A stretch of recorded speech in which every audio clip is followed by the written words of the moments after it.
வழக்கு நீதிமன்றத்தில் இருக்கு. ஒன்றிய குற்ற புலனாய்வுத்துறை விசாரிச்சுட்டு இருக்கு. இதில் எப்படி நெருக்கடி கொடுக்க முடியும்? எல்லாருக்கும் சம்மன் அனுப்பி விசாரிச்சுட்டு இருக்காங்க.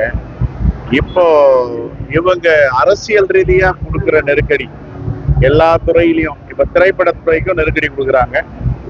அதை தான் எங்க தலைவர்கள்லாம் இப்ப பேசிட்டு இருக்காங்க. Okay, right. அது பாஜக தலைவர்கள்கிட்ட தான் கேட்கணும். அவர்களுக்கும் அது இன்னொருவருக்கும் உள்ள ரகசியம். அவங்க கிட்ட கேட்டா தெரியும் ஏன் அது வரல அப்படின்னு.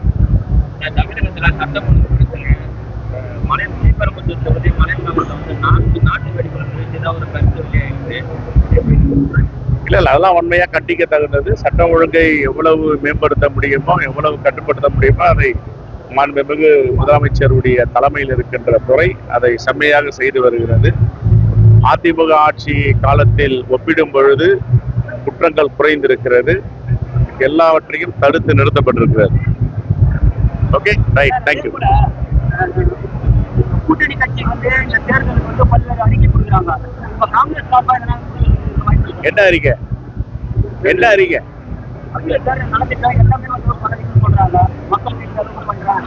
நாங்களும் இப்ப பொங்கலுக்கு எல்லா இடத்துலயும் நலத்திட்டங்கள் கொடுத்துட்டு இருக்கோம். எல்லாரையும் சந்திச்சிட்டு இருக்கோம். ஓகே, அரசு தான் உதவிகளை செய்ய முடியும்ல, தனியார்களும் பண்ணணும்.